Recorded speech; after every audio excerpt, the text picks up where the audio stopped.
There are other functions, however, some of them more legitimate than others. One is to run secret wars, the covert action that's written and talked about so much, like what's happening in Nicaragua today from Honduras.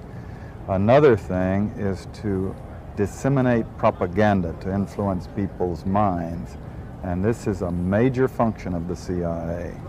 And unfortunately, of course, it overlaps into the gathering of information. You have contact with a journalist, you will give him true stories, you'll get information from him, you'll also give him false stories. But you do buy his confidence with true stories? You buy his confidence and set him up.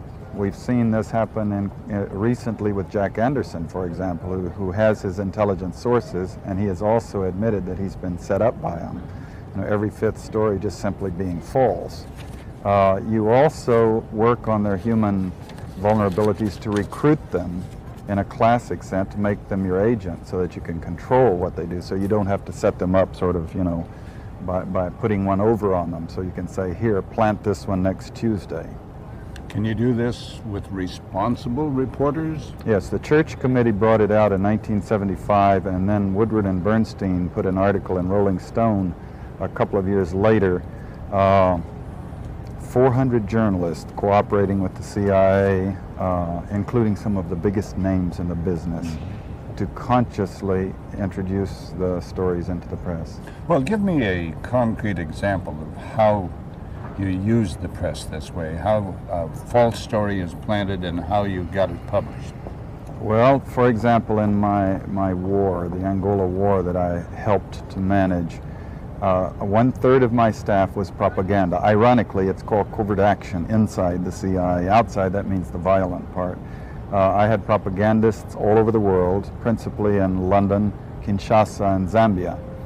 We would take stories which we would write and put them in the Zambia Times, and then pull them out and send them to a journalist on our payroll in Europe.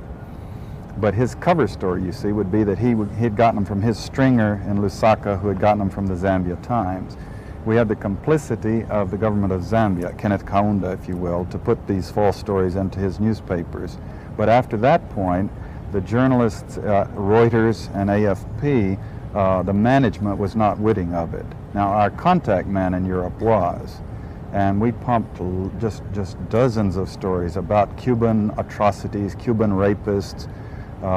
In one case, we had the Cuban rapists caught and tried by the Ovimbundu maidens who had been their victims, and then we ran photographs that made almost every newspaper in the country of the Cubans being executed by the Ovimbundu women who supposedly had been their victims. These were fake photos? Oh, absolutely. We didn't know of one single atrocity committed by the Cubans. It was pure, raw, false propaganda to create an illusion of communists, eating babies for breakfast and that sort of totally false propaganda.